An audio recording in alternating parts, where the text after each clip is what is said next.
Good afternoon and welcome to CEC Gurukul lecture. In this, today's lecture, I am going to do a critical appraisal of Srinivas. And as a reminder, this in a series on Indian sociological tradition, I have done a number of lecture on M.N. Srinivas, looked at his biography, his contribution to sociology in India, his understanding of social change, his concept of Sanskritization, Westernization, dominant caste, and also looked at his very important contribution which he looks into the question of nation building and the idea of the present Indian society in terms of caste and religious nexus, which has affected and has led to a lot of violence, which could be more violence in terms of affecting identity and the emergence of collective identity. So, after looking at all the contribution of Srinivas, it is also very critical to understand some of the criticism that has been raised against his work. So, we will look into the criticism of given by other sociologists and anthropologists for the concept of Sanskritization, Westernization, criticism of the dominant caste, and also in terms of the criticism of his methodology. So, to begin with, we know that one of the most important critique that has been against Srinivas has been in terms of his methodology, and especially we look into all his work. Caste is very crucial, whether it be in terms of social change or whether it be in terms of understanding the structure of society. Caste is integral in his work. So, it has been kind of questioned that Srinivas' understanding of society in India is from the perspective of caste system and Samaj, and he viewed Indian society as the repository of civilization and traditional Indian value. That is to say that he was kind of looking into Indian society in terms of a status quo. So, this was in terms of considering caste as a representative of Indian society, and in his work he also kind of tells us that caste is not only a Hindu phenomena, it's found in non-Hindu society, it's found among the tribal society. So, somewhere he was kind of considering the caste as kind of integral to Indian society. So, his idea of Indian society was a society which was caste based Hindu society. All his theory of social change and social structure is kind of around the concept of caste based Hindu society.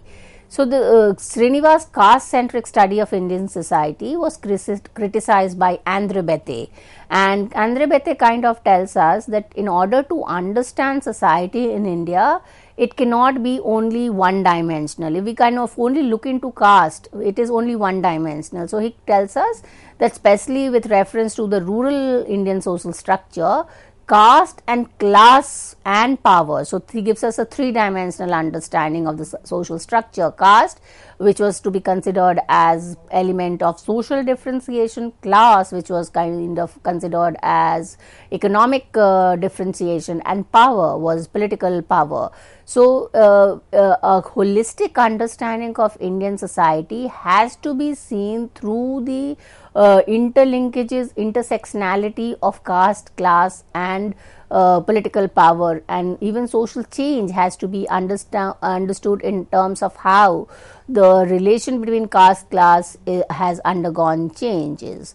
So, when we kind of look into Srinivas' sociology as a sociology of caste based Hindu society, he has been criticized as in terms of ignoring or excluding the minority, religious minority which falls outside of the Hindu fold.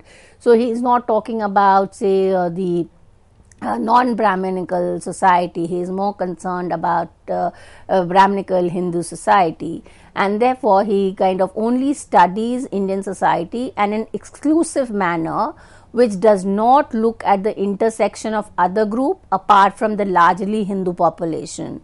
So, this is one kind of a larger critique, that the perspective of Indian society is that of largely of a Hindu main society, in which the caste system was religiously ordained. So there has been a critique that says that Srinivas considered religion as sui generis, and this was because of the influence of Durkheim, Emile Durkheim, who considered religion as sui generis on on him, and he kind of considers caste as religiously ordained, and he talks about the ritual hierarchy. The Sanskritization is also taking place within that ritual hierarchy, which he kind of gives us. The another level of critique has been in terms of his micro macros mapping, and Srinivas was of opinion that to start off the study of Indian society, it was necessary to start at a micro level, and that through applying the structural functional perspective. However, it is kind of very difficult to arrive at a generalized understanding or a macroscopic understanding by doing a micro level study. It might not be a true reflection. So, just studying a particular community cannot necessarily describe the true nature of society in India.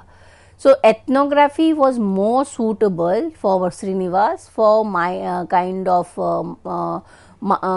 micro level study. According to Sujata Patel, this creates a methodological ambiguity. His characterizing of caste as adaptive and evolving reproduced the colonial episteme that structured itself in terms of the theory of linear transition towards progressive changes. So, we have seen while discussing his methodology that Srinivas was influenced by anthropologists like Radcliffe Brown and Evans Pritchard, and the structural functional approach was kind of taken to understand the nature of social change. Now, the structural functional approach was kind of fitted within the evolutionary approach, which was looking into the transition of society from a simple society to a complex society. Now, he is kind of doing that, but in a kind of a limited way. So, he does not look into the transition from a simple to a society. He kind of in his theory says that caste kind of continues to be dominant and a matter of collective identity in contemporary India.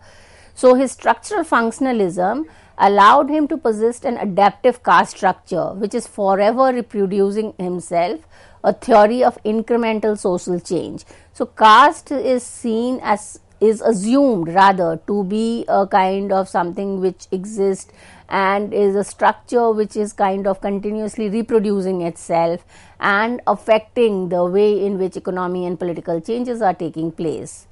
So, sociologists in India have followed this perspective as identifying and practicing sociology in the country, where instead of studying India's modernity, they studied its constructed and evolving traditional structure. So, there is a level of contradiction. On one side, it is kind of also saying that modernizing forces are there.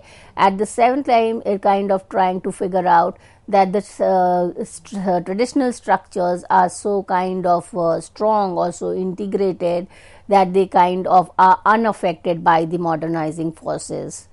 One of the ambiguities to be observed in Srinivas' work is outcome of adjustment of structural functional approach with the colonial modernity when it examines the interlinkages of caste and village. So, he kind of looks into these three institutions, caste, village and family, as three important structures for understanding the society in India. And he also kind of at one level gives us a structural functional framework by providing us the role that these institutions plays. But we can also see his concern about the maintaining of solidarity or the maintaining of unity of India. In that grip, he is unable to kind of really be clear in terms of whether he is talking about caste or whether it is being talked about village. So, there is a lack of clarity in the use of these concepts as structural arrangement. So, it is very unclear which system is he actually studying, whether he is studying the village or he is studying the caste system.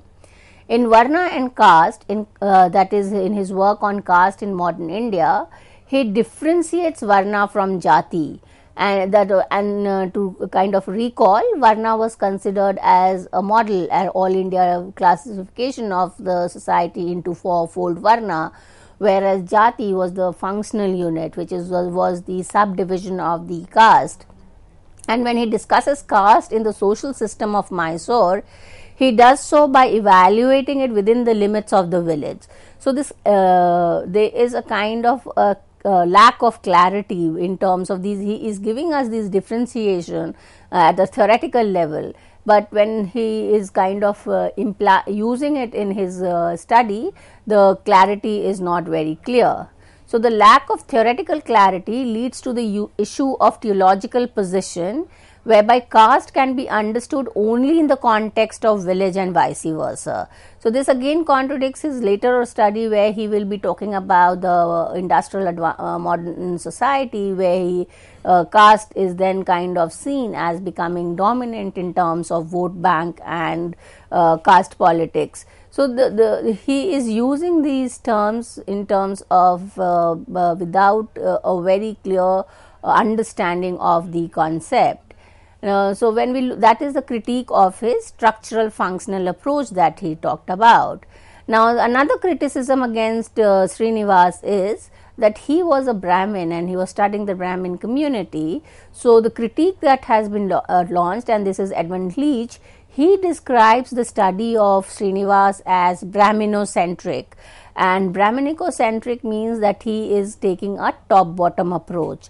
First, he is taking the caste system as integral to the Indian society, as something which is natural and cannot be contested.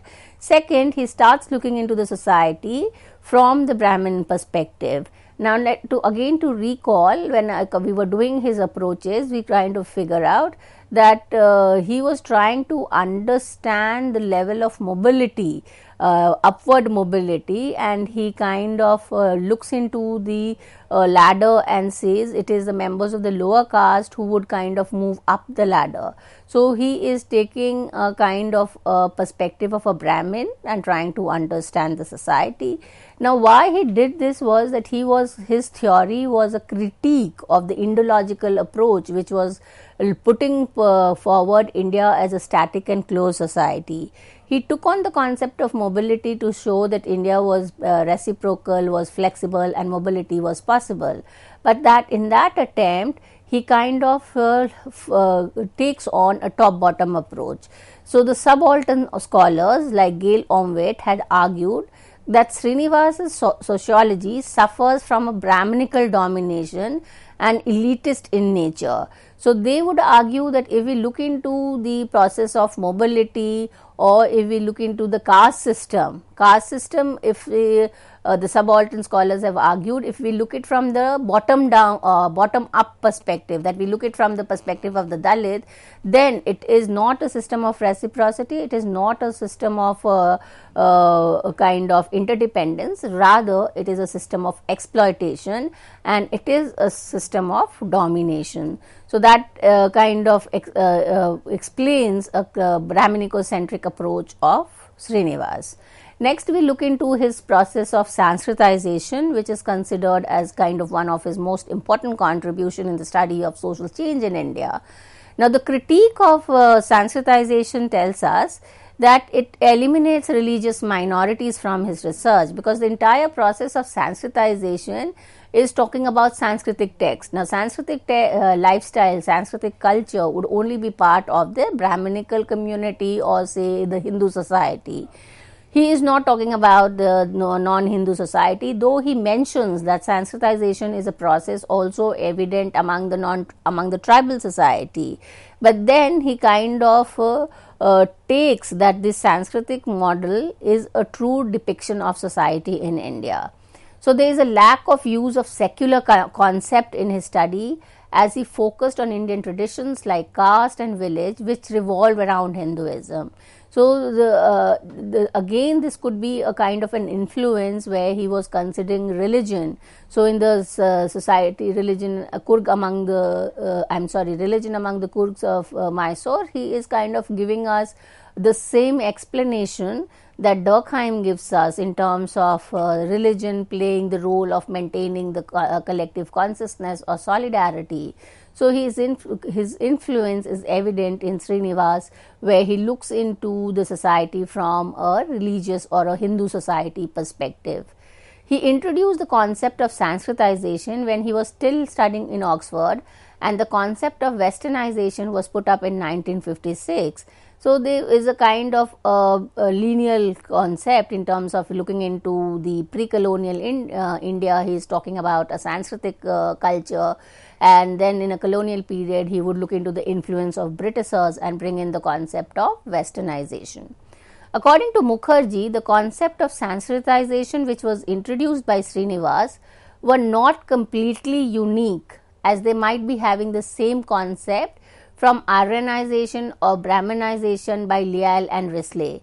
So there is a kind of a question whether the concept was being coined for the first time, or whether it was kind of influenced by existing works or existing concept like Aryanization, Brahmanization.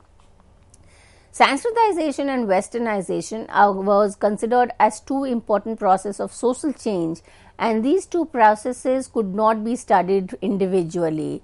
Though in his studies, Srinivas is saying that the two processes of Sanskritization and Westernization were going parallelly, and rather he also says that Westernization to a large extent influenced or kind of pushed the process of Sanskritization. However, at other level, it is kind of being argued that Sanskritization was completely a change in your cultural lifestyle, or it was a change of positional change, whereas Westernization was change in ideas, in your ideological change has to take place.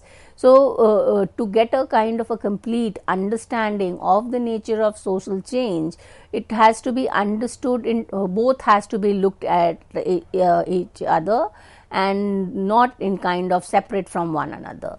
M.N. Srinivas importantly focused on the field work rather than completely failing for bookish knowledge. Now, he kind of gives us this paradigm shift in sociology, kind of tells that book view is not relevant, and it is important that the sociologist adopt a field view, and he says that the book view gives us a worm's eye view. That is from the ground, whereas a field view gives us a bird eye view, that is from the top. You can have a full look. But this understanding of using only field view is been subject to criticism, and according to Professor T.K. Uman, textual knowledge is needed before going to the field. So, you need both textual understanding of your field before you actually go to do field work, because without any kind of a understanding of your field, it would be very difficult to kind of arrive at any kind of understanding of the field.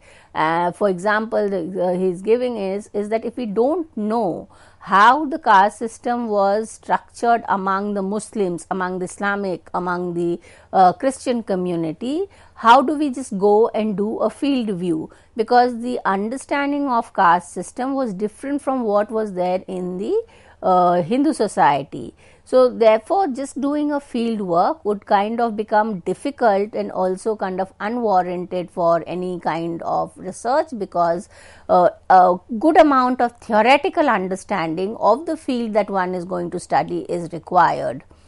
For Yogendra Singh, Sanskritization is an inadequate concept for understanding social change. It fails to account for many aspects of cultural change in past and contemporary India, as it neglects the non-Sanskritic traditions. Rather, it can be said that his use of the concept of Sanskritization was kind of just an outcome of his anxiety to show that India is a open society. Caste is not a closed system, and mobility was possibility. But this mobility that he is explaining is kind of limited to the appropriation of the lifestyle of one particular community, that is the Brahminic or the Sanskritic community. So, what was happening to the other community? What was the level of change that was taking in non-Sanskritic tradition? This has there is no answer when we look into the debates of Sanskritization. According to J.F. Stoll, Sanskritization is a complex concept or a class of concept.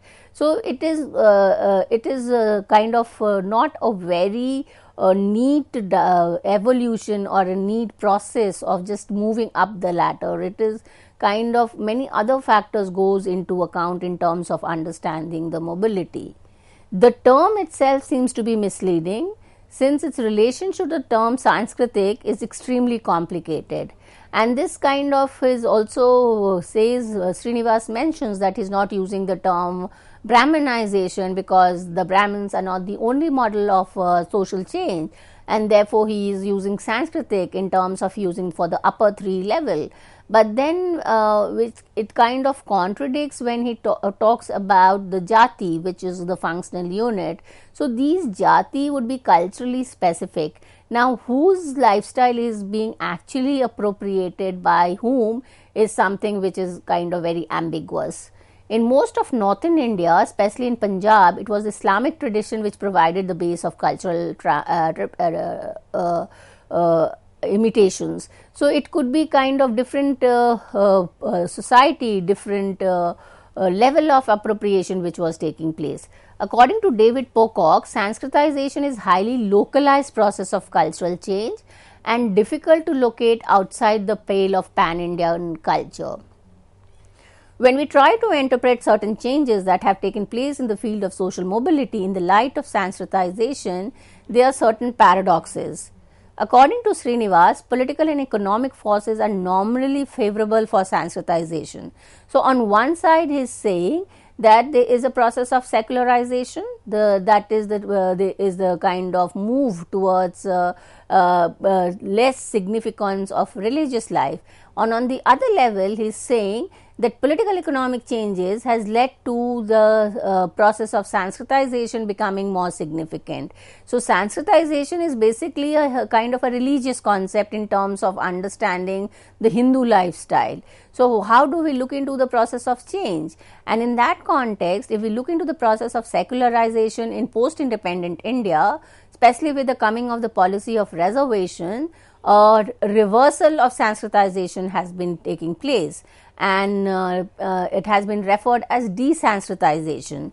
So, desanskritization is a process of downward mobility where members of the upper caste would tend to take on or imitate the lifestyle of the lower caste. Why? Because the identity of being an OBC or SC kind of ensures claim to certain resources. It can help you to get reservation. So, rather than moving upward, there is a downward movement.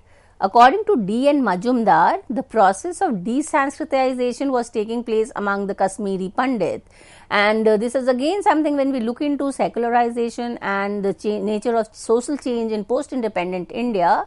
This whole idea of the Brahmin community doing the religious task was not something which was very favorable, because a lot of young generation from the Brahmin community were not very happy about continuing that work, because it was a question of monetary benefit, which was because religious aspect was on the decline and it was becoming a more of a private affair.